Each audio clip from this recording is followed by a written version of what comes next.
Бессмертный полк вышел далеко за пределы России, бывшего СССР, охватив свыше 60 стран на 4 континентах. Дети, внуки и правнуки участников Великой Отечественной войны вышли на улицы с портретами героев, победивших фашизм. В каждой семье есть свой герой, которому мы говорим спасибо. Они всегда будут жить в наших сердцах, пока мы бережно храним фронтовые истории и фотографии, как память, говорят они. Шествие бессмертного полка удивительное тем, что это, наверное, единственный случай, когда люди сами подходят к журналистам.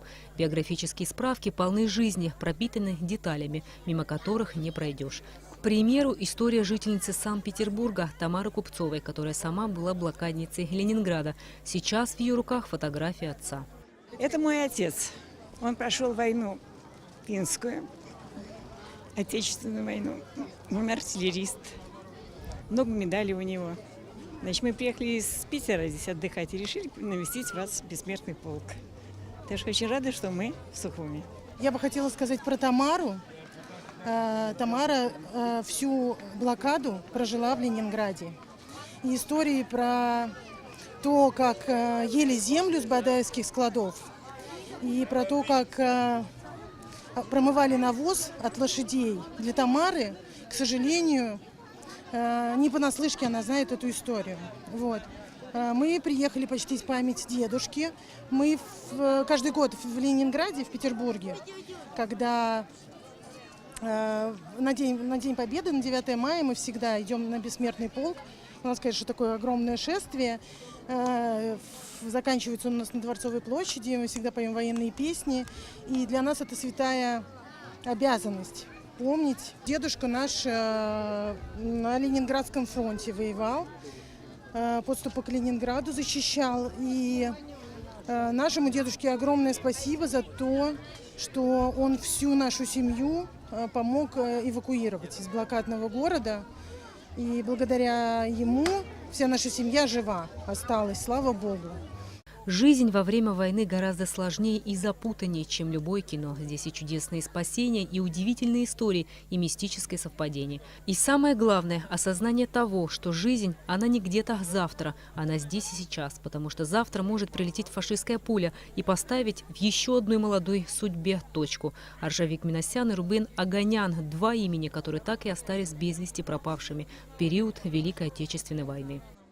Минасян Аршавир был курсантом Краснодарского летного училища, когда началась война. Потом училище было в Саратовскую область в 1942 году, эвакуировано в конце 1942-го. С 1943 года, с апреля месяца, он на фронте оказался. Сражался в рядах 232-го штурмового авиационного полка 289-й дивизии 7-го корпуса Южного фронта.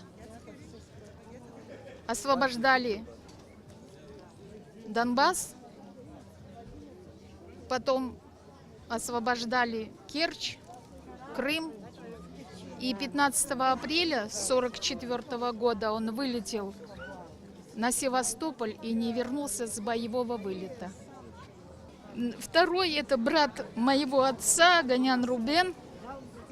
Он в милиции служил, это фотография довоенная 1939 года. Другой фотографии у нас в семье нету. У него была бронь, но он пошел, когда немец уже был близко к Кавказу. Он пошел на фронт. И в 1943-м погиб где-то под Краснодаром. Где и что, мы ничего не знаем о нем. Мой прадедушка на данной фотографии изображен. Это Авдиенко Иван Григорьевич. Он был на фронте простым красноармейцем, имеет большое количество наград и военных заслуг. Так получилось, что победу он встретил непосредственно на фронте, а потом по возвращению с фронта ему сообщили, что родное его село сгорело, и он на долгое время потерялся.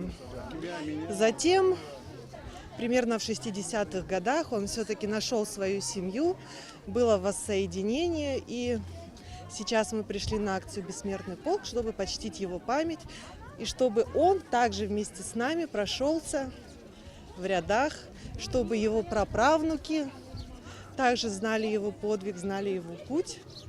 И мы чтим память его. Бессмертный полк уже не первый год подряд собирает тысячи людей, и уже можно говорить о том, что эта акция становится народной в истинном смысле этого слова. Празднование Дня Победы не просто получает новую форму, но и обретает совсем новое, важное для страны значение – рождение новой традиции, объединяющей все поколения. Это мои деды, которые воевали. Дедушка Каванасян Ваган. Когда закончилась его дембелизация, он ушел на дембель. Они сидели, как он рассказывал, на чемоданах и ждали свой автобус. Услышали, что началась война. Это было на Украине, вот начало самых начал. Они ушли в партизаны со своей группой. Не прошло, наверное, немного времени, он попал в плен. Вернулся он в 1947 году. Родители считали, что он погиб. Женился, у него 4 детей, внуков у него 12. Прожил он недолго, в 74 года он умер, в 91 году.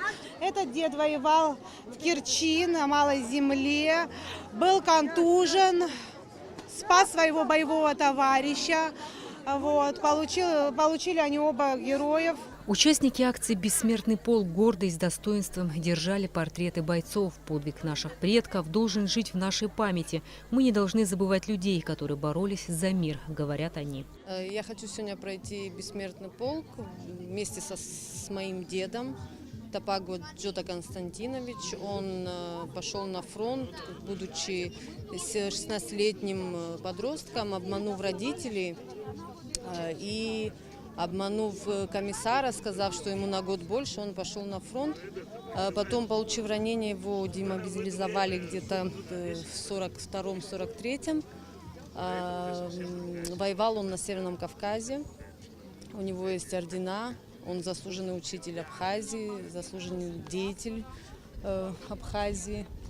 Это его правнуки. Вы рассказываете? Да, они знают, они чтят. Вот они сегодня пришли вместе со мной, чтобы пройти этот бессмертный полк.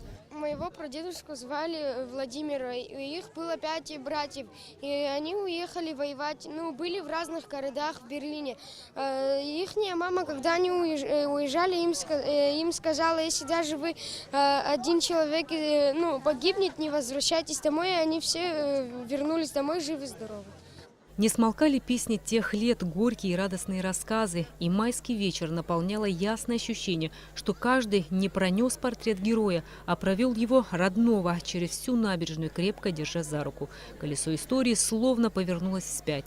Бессмертный полк прошел по Сухумской набережной вместе с живущими ныне, ради которых воевал, и напомнил всему миру: мы победили. И значит, нам нужна одна победа. Одна на всех мы за ценой не постоим. Одна на всех мы за ценой не постоим. Нас ждет огонь смертельный, и все ж бессилен он. Сомнения прочь уходят в ночь отдельный. 10-й наш десантный батальон. 10-й наш десантный батальон. Рената Шакай, Тимур Гугохи, Саида Гухава, Абхазское телевидение.